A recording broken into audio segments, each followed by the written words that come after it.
This is the Psychedelic Medicine Podcast.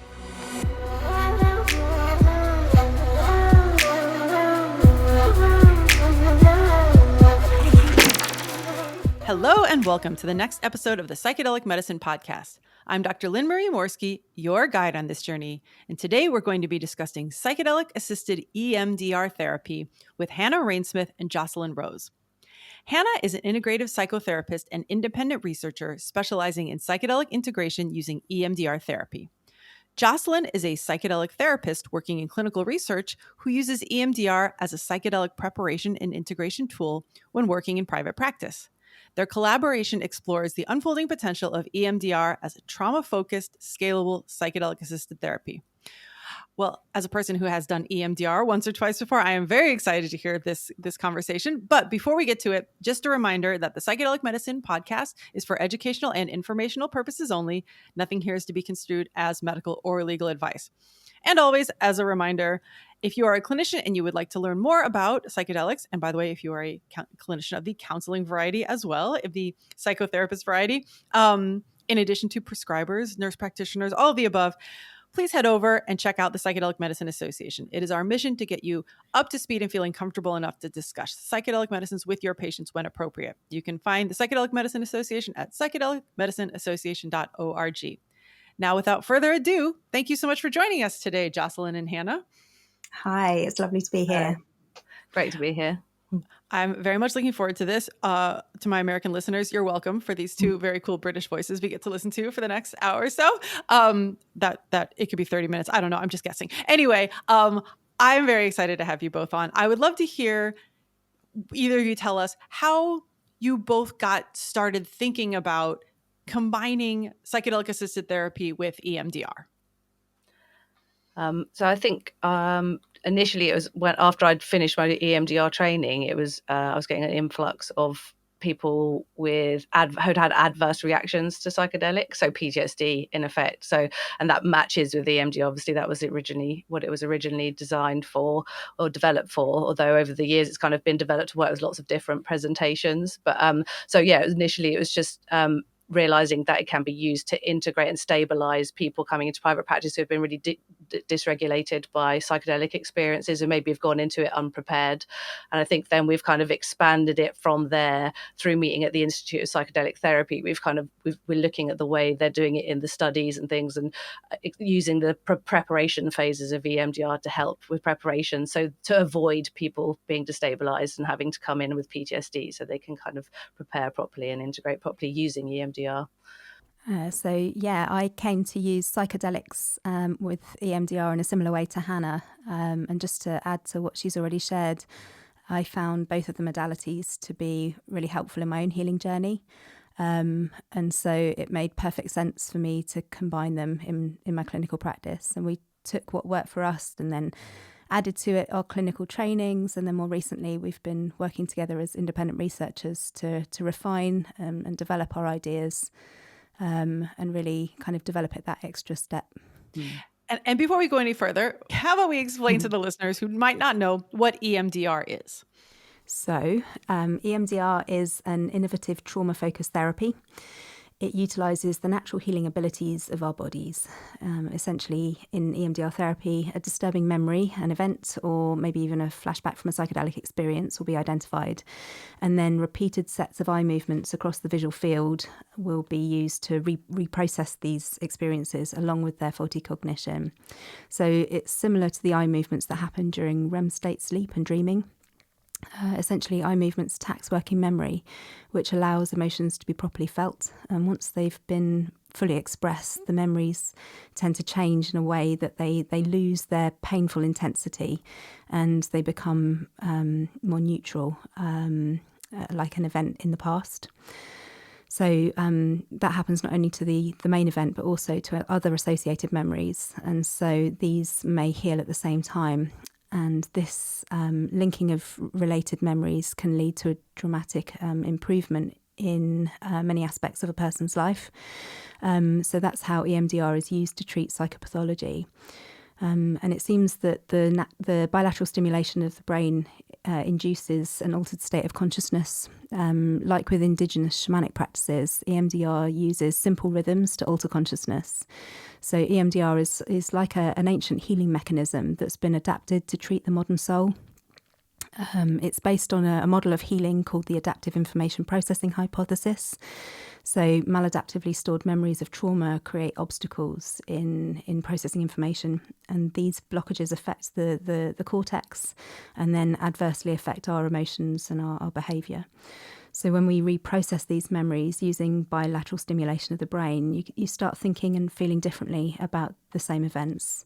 So trauma therapy isn't about changing the past, it's about changing how you think and feel about those experiences. So you leave the past in the past and then integrate that information into the present and into the future too. So many of the listeners may have come across Gabor Mate, who says that trauma isn't what happened to us, it's what has happened in our bodies as a consequence of those experiences. And EMDR is really sort of built upon that.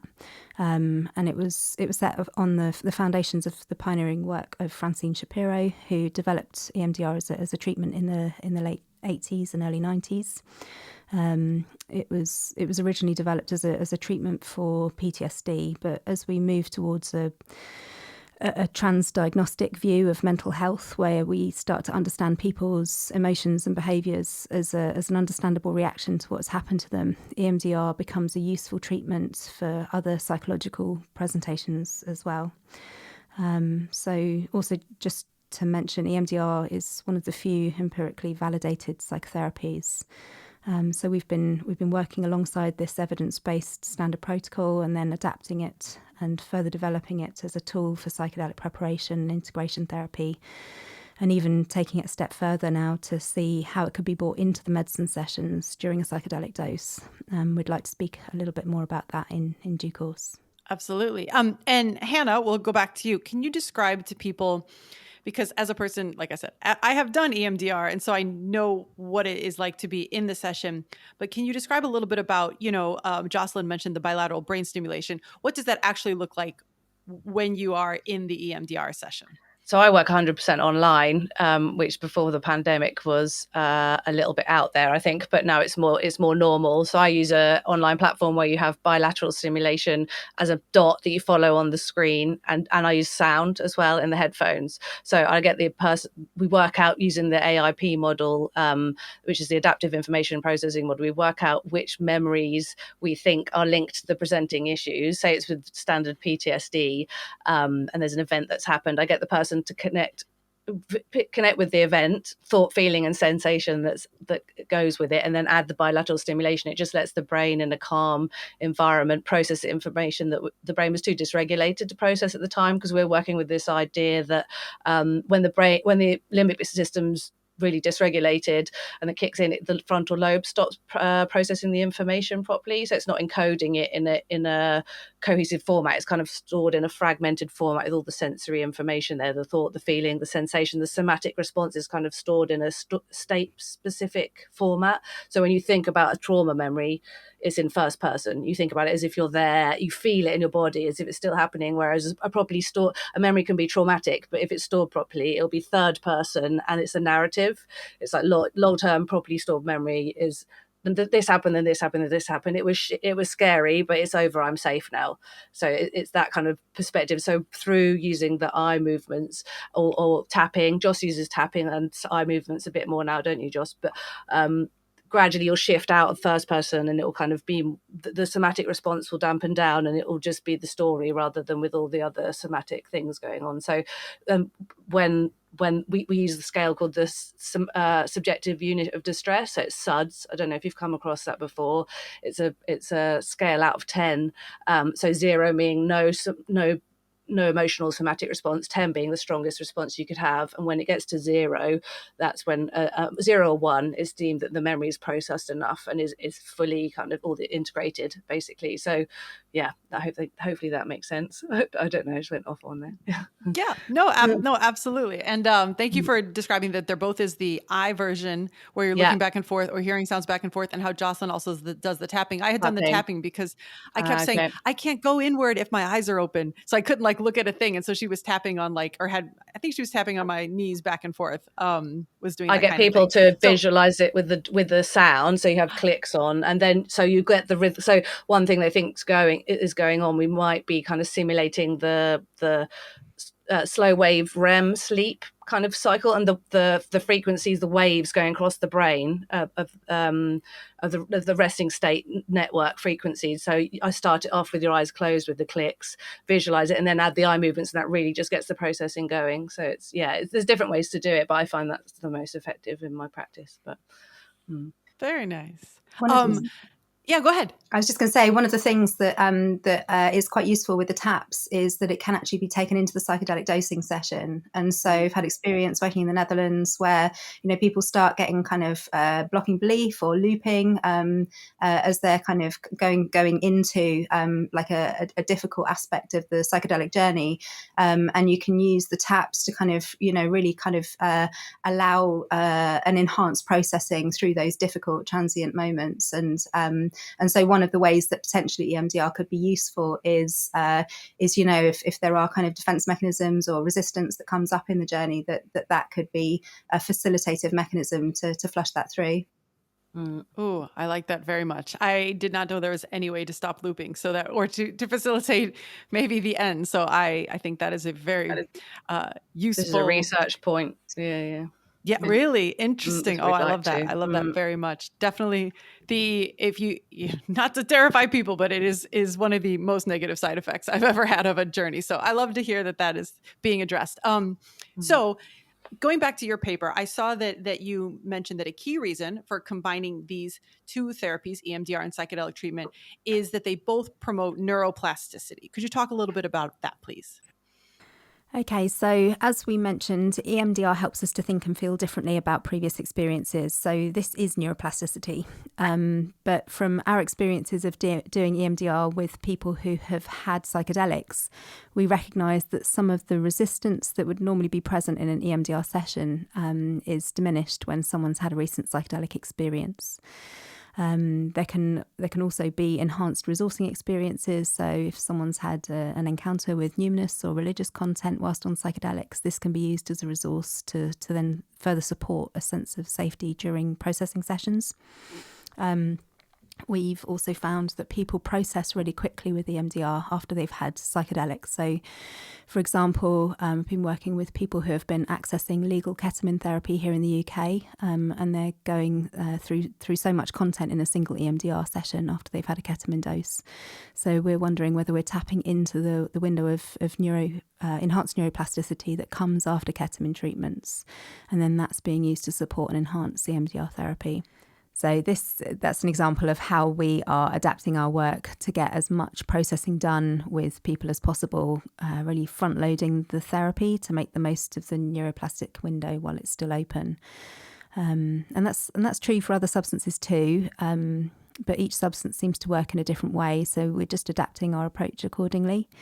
And that's helpful as it doesn't only optimise the potency of the EMDR, but it also optimises the efficacy of the therapeutic impact for each psychedelic dose too. And that reduces the need for repeated doses. And ketamine therapy is expensive, and each time someone's given psychedelic medication, they're put into the unknown of what might emerge in a psychedelic experience, which is risky.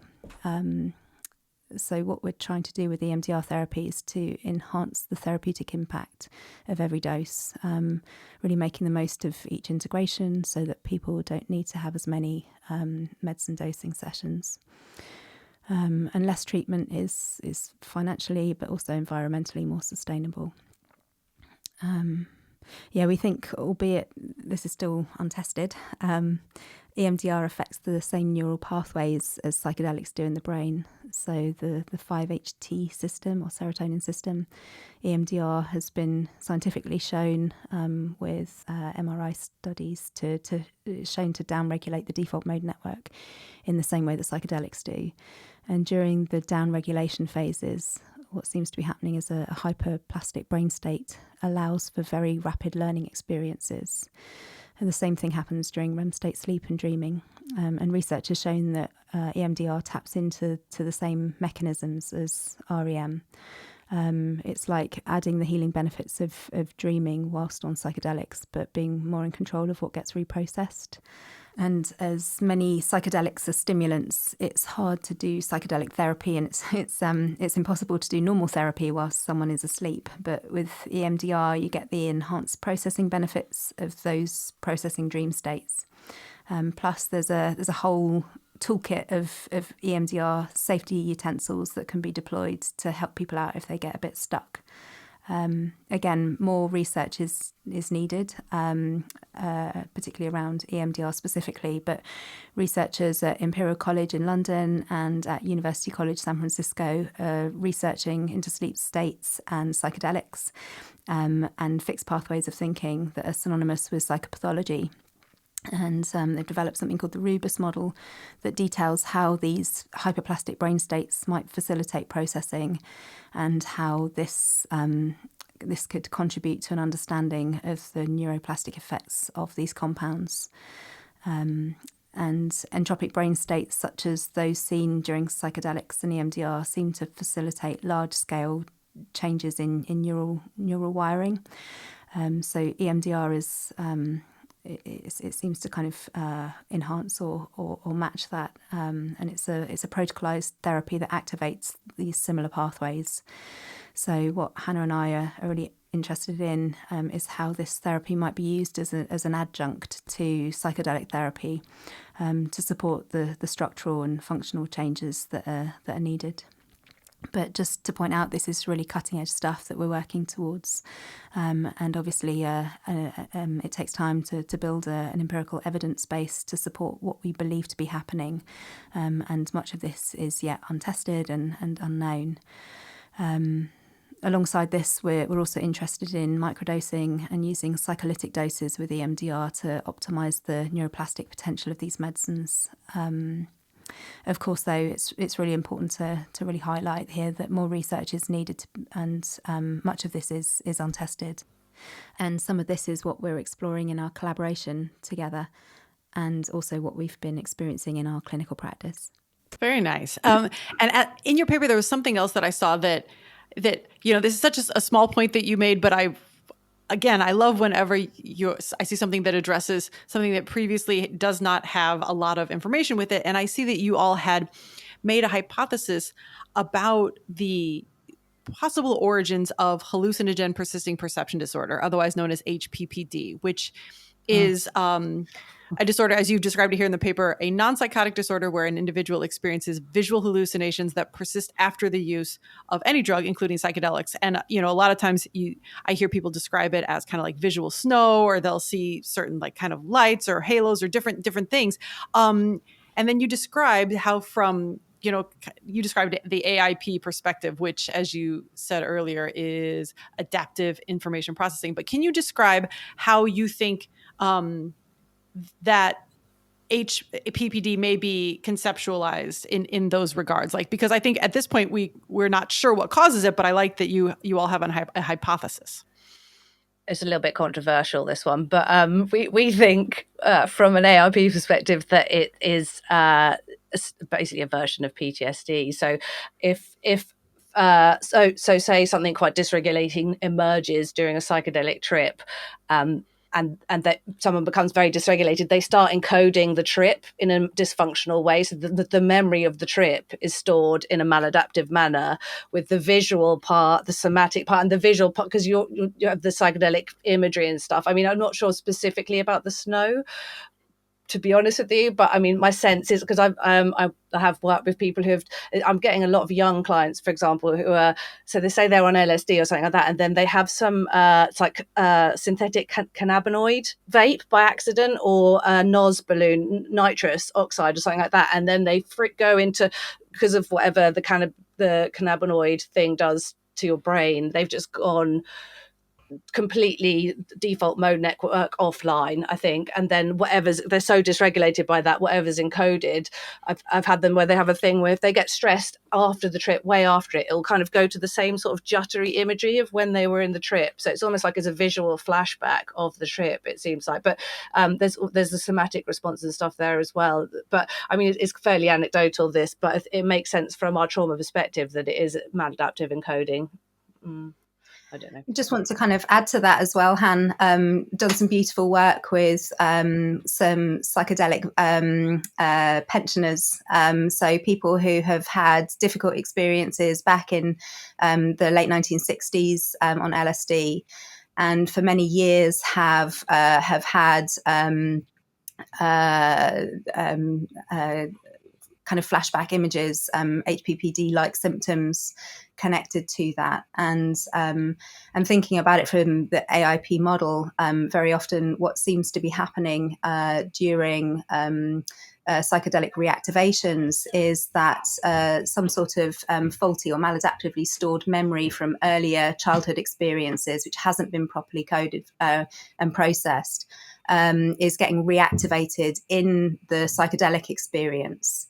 And so when you go back and you properly process the earlier target from, usually it's in a critical attachment window pre-10, the age of 10, then very often what will happen is that will get that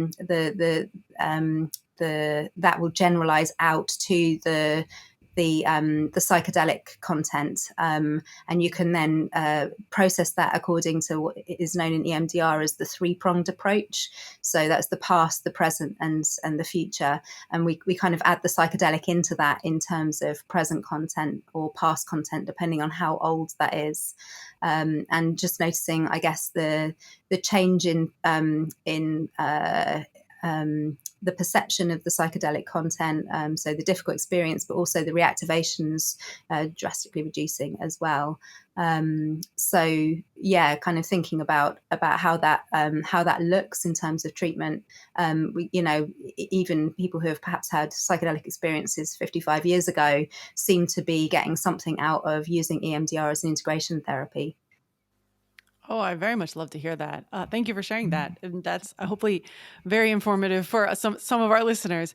So I was looking further in your paper, and I'll throw this to Hannah. You suggest that there are some parts of some of the current models that are used in research of preparation, integration, et cetera, that you think are lacking. Can you describe some ways that EMDR could help address some of those areas? We are proposing that EMDR is used as more of as a screening tool, because you said you had some EMDR previously. It does cause a certain amount of dysregulation, because you have to kind of be able to be resilient enough to lean into the trauma. There are ways to work with trauma with EMDR where you do it remotely, and it's less first person when you're processing it, but the standard way of doing it, there's a certain amount of dysregulation that's caused. So we instead of in a lot of the standard preparation phases, they're training people in embodiment, for example, but they're training in embodiment by doing a visualization, for example, of and a body scan. It's basically a glorified body scan a lot of the time, it feels like. Whereas with EMDR, we propose you should have maybe, I think in our model, we're saying 4 sessions of EMDR with working on memories, either stuff around building the intention or blocks or worries about maybe there's a worst fear of what might happen in the trip, but using that as a target, doing EMDR, seeing how the client reacts in the session and in between the sessions as a way to assess their readiness to progress to go and do psychedelics, because it's a really good screening tool just to see how people cope. Because I think that, because it just feels more thorough, and also it shores up some of the foundations, because you can be quite strategic, because we are psychodynamic in the way that we work. There's no such thing really as single event PTSD. There's always a root node memory, generally around 7, not always 7, but it's often around that time. But so you could shore up the foundations with EMDR so people are more resilient. And also we have the preparation, the bits of EMDR where we do resourcing. I'm sorry, I forgot to even mention that is a whole part of EMDR where we resource people before we even do reprocessing. So we use the imaginal space to activate parts of the brain and reimagine attachment experiences to patch over deficits in the attachment, so people can better regulate themselves when they become dysregulated on psychedelics, basically. I hope that makes sense. Yeah. Lynn-Marie, happy for me to jump in here as well, please. Because I think this is the part that Han and I feel really passionate about. And that really is thinking about how psychedelics can be kind of move forward. And for both of us, I guess the big question is, how do we make these treatments available to more people and make them more inclusive? Because there is a sort of psychedelic elitism that is kind of prohibitive in terms of widening access. So on the trials that I work on, for example, there are very strict exclusion criteria. Many people, retreat centres are out of the equation, they're unaffordable. And so what Hannah and I feel kind of really passionate about is thinking about the next big, I guess, puzzle when it comes to psychedelic medicines. Psychedelics will get licensed. There are phase 3 clinical trials happening. These medicines will be available. The question is how do we scale them? How do we bring them into healthcare settings? And kind of teasing through that question is really thinking about how do we get these treatments available to the people who need them most. And what Hannah and I have recognised both in our private practice and also from researching our book is that the people who are most likely to have adverse drug reactions to psychedelics, whether that's HPPD or tolerance, tend to be the people who also have adverse childhood experiences or have traumatic complexity in their biographical content. And so we recognise that there's a need for trauma-focused psychedelic treatments if we're going to make these treatments available to the people who need them most and make them scalable. And we think that EMDR is a good enough fit for that work to happen. And some modifications will need to happen in order for that to fit. But as Hannah identifies really beautifully there, screening is a component of that. And so too is resourcing to allow these treatments to really kind of be impactful. But so too, and kind of this is, I think, the sort of the unique feature of EMDR is that it was designed for CPTSD, for complexity. And so it can be used as a stabilization tool. So we've been working with war veterans and former sex workers, people who would normally be an absolute no when it comes to psychedelic treatments. And we're using EMDR to stabilize them enough so that they can get into a position of an access point. So that then the psychedelic medications are then available. And there's still more work to be done in terms of really optimizing these treatments. But for Hannah and I, obviously both of us have got a huge passion for psychedelics. We love EMDR and how that works, how it's a manualized therapy. So everyone kind of gets something that's vaguely recognizable. And so healthcare commissioners are going to love that. But also, this also kind of comes down to an issue of social justice, which is around how to make these treatments available to the people who need them most. I love that. I love the social justice aspect and the access. And yeah, one of the things that struck me in reading your article, and by the way, if I have not said it earlier, the name of the article is Psychedelic Assisted EMDR Therapy, a memory consolidation approach to psychedelic healing. That will be in the show notes. But I love that you just described that EMDR is used to working with patients. You said even in like psychotic states, and that so much of what you are focusing, both of you, in your work is trying to get more people to a state that they would no longer be excluded. So many of the clinical trials have excluded people that need it the most because we don't know how it will affect people who have a history of psychosis and those kind of things. So like you said, bringing people to a place where it's safe enough for them to do psychedelics is amazing. So thank you for that work that you're doing. As I'm gathering from the paper and then also from what you've just described, it sounds like EMDR can, because I saw in the paper you mentioned preparation, integration, but with what you were discussing with looping, sounds like it can also be useful in the ceremony as well. Can you discuss kind of how, I guess we'll go to Hannah, how maybe if you guys want to go back and forth, either how you want to describe it, but how EMDR, you said in this, I understand beforehand preparation, great with screening and resourcing and maybe getting some intention set. Anything that's missing on there? And if you could describe also like how it is applicable in those other two phases. I don't think we've missed anything there, have we, so far? It's been a bit of an overview. Yeah, there's always so much to say. I suppose it's worth mentioning that this work is already happening in parts of the world where these treatments are legal. So, for example, we have used EMDR to support reprocessing in psilocybin retreats in the Netherlands. And also just to highlight that different substances seem to work in different ways. So we've also been able to use cannabis EMDR therapy with those who have a medical cannabis prescription here in the UK. That seems to have quite a somatic effect on the body or on reprocessing.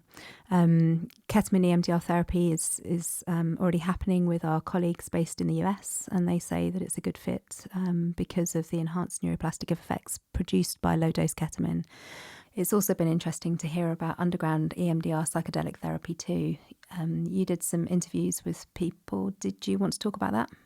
So for the book, which is the same title as the paper, actually, so EMDR's a memories consolidation approach to psychedelic healing, we've interviewed people who have been experimentally working with EMDR on the underground in places, and going to Holland and places where it's legal as well, and using EMDR. And it's really interesting. I'm also speaking to people who've been using EMDR with MDMA combined, and it seems like that with MDMA in particular, they're perfectly matched. It's almost like it's been described as if you're looking at the memory, because we describe in EMDR, we talk about, like Jung talks about complexes and Groff talks about coexes. We talk about memory networks, and it's been described as if you add the bilateral stimulation on a screen, and it's almost like the memory network is just there in front of you. And we know this happens with MDMA anyway, but when we do it in a kind of guided way, so although we let the brain do what it needs to do, we predetermine which network we want to target, defined by the intention.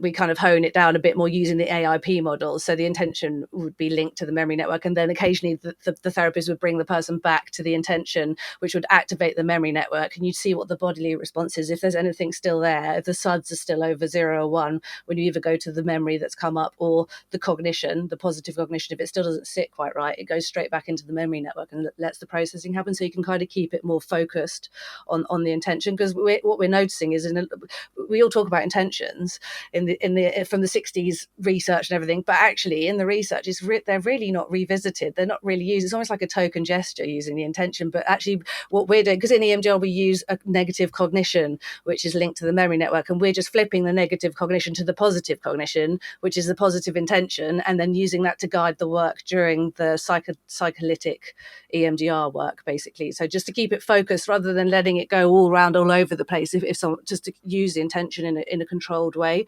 without really not that we're controlling it. That's the word I use, but just to keep it focused, I think, on the intention. I think that's the aim. Yeah. And just to embellish what Han said a little further, there are still unknowns. We are kind of researching around people who are using it with psycholytic doses, with different substances. So with ketamine, MDMA, cannabis, with psilocybin. We're looking also whether kind of dose plays a role, and thinking too, even if people are going for kind of the full immersive mystical experience, whether in the transcend the descent from the kind of the arc of the experience, as people kind of come back down, and often a lot of the biographical content will come up then, to use EMDR to kind of to support people to reprocess as they are kind of descending back in from those expanded states. So one of the things that Hannah and I are currently kind of doing is setting up a working group. So if there are kind of other EMDR practitioners transatlantic or in Australia or other parts in the Middle East, wherever they are. We're looking for people who are up for collaborating, up for kind of developing an evidence base, so that we can start to think about how the protocols might be used really as a kind of a grassroots bottom-up approach to research. We've been kind of toying with this notion of pracademic research. So, thinking about how people who are working in practice might be able to bring their learning up into clinical settings, and use their experience from working on the ground, working in practice, back into and inform kind of policy and help these transition into kind of the medicines that they have the potential to be. Absolutely. I love that, because I think we spend a lot of time getting psychedelic assisted psychotherapy or psychedelic assisted therapy. Like I think just today MAPS put out that they have, submitted for their new drug approval and all the things. But what has yet to be discovered is what therapeutic adjuncts can be most effective. And I love that you have all brought up how EMDR can be so effective in this. Yeah, I really hear that too. I mean, it's an expensive process to get a drug to market. And really, the therapy poses a bit of a problem when it comes to the clinical research, because essentially it acts as a confounding variable. And so they kind of recognize that in terms of adverse drug effects and optimizing outcomes, therapy needs to be kind of part of the approval when it comes to granting licenses for these medications. But so far, the medicines are kind of getting pushed forward at a rate of knots. But as of yet, finding how to optimize therapeutic efficacy has not really had any funding or kind of support behind it. And so it's been largely left to either traditional practice, which was written around a lot in the, in the kind of the first wave of psychedelic research, this sort of psychoanalytic approach and Jungian ideals, which is, has served it well to a certain extent, and or kind of CBT, third wave CBT models like ACT, which are kind of what's popular now today. The thing is with both of those models is that in the last, 40 years, psychotherapy's moved on a lot. We've now got access to trauma-informed and trauma-focused therapies. And so how do we kind of respond to that and reflect that in how we work with these compounds? We know the impact of the autonomic nervous system. We can kind of play through how this works in practice. And really, the question is then, how do we put those two wonderful kind of schools of thought together in a way that is conducive to really kind of taking these medicines to the next level, to the people who really need them? Also, there's some really interesting research in the EMDR field, which kind of backs up some of our thoughts around it being a useful tool for stabilization of people who have maybe had ab reactions to psychedelics. There's been a proof of concept trial done by Manchester University, I think it was only 60 participants, but it was a randomized control trial of EMDR with first event psychosis and as a stabilization tool, and it had really good results. And they're they're in the process of rolling that out to a multi-site trial. So the hope is we could maybe get some secondary data from that to kind of validate our concept that EMDR could be used for drug-induced psychosis. But we need to just see if that gets approved, that trial. But I mean, it all seems to point in the direction of what we're saying. I know a lot of what we're talking about is very anecdotal, and we acknowledge that, I think, from our work. But I mean, that's all we really have to work with at the moment, because they're not going to afford, it's 25 grand minimum for a trial for anything. So this is the way to do it at the moment, and then tap onto other research. And that's, I think, the grassroots movement.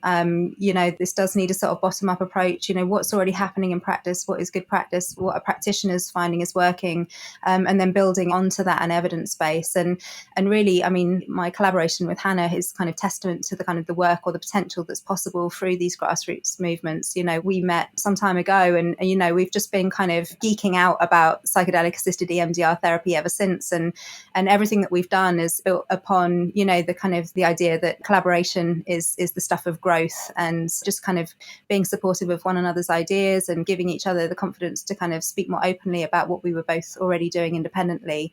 And we want to kind of snowball that and bring other people into kind of our shared interest, and hopefully might get some evidence along the way. And perhaps if there's enough evidence, we may also then at some point secure funding for something a little bit more sort of scientifically robust. Absolutely. Well, here is your chance. Tell people how to find you all so that we can collaborate and build that evidence. If we have other fellow EMDR therapists listening who would love to collaborate, where can they reach out to contact you all? Probably info@bridgetothematrix.com is probably the best email. So info@bridgetothematrix.com. So yeah, that's the one. And email us, and I'm on LinkedIn. So Hannah Raine-Smith on LinkedIn. I think Joss is as well. But yeah, we're anyone who wants to join us, come join us. Yeah. Fantastic. And you said you have a book coming out in the near future with the same name as the paper? Yeah, with Routledge, which is pretty exciting as well. Oh, yeah. Congratulations. Yeah. Well done. Well, I'm always excited because, like you said, a lot of the therapeutic aspects are going to be bottom up. We did an episode on psychedelics and internal family systems, and now we have psychedelics and EMDR. And I appreciate all the therapists that are out there putting their what they've been trained in with psychedelic therapy to see if it works. And it sounds like, at least from your paper and what you've described, this has a really significant place and role that that it can play in getting people prepared, helping people during the journey, not only make the most out of it, but also if they are having a challenging journey, hopefully to bring them back and then to integrate afterwards. So I really wanted to thank you both for your work. We will put links to your article in the show notes. And if anybody's out there who wants to collaborate with them, info@bridgetothematrix.com. Is that correct? Yeah. Thank you so much to you both for coming on today and sharing your work. Thank you. Thanks so much. Great. For everybody else out there, until next time. Thanks so much for listening to the Psychedelic Medicine Podcast. If you enjoyed what you heard, please leave a rating or review as it helps others find the show. And if you'd like to learn more, you can find the show notes at plantmedicine.org/podcast, and there's information for clinicians at psychedelicmedicineassociation.org. Our incredible music was by the one and only Porangi. We'll see you next time.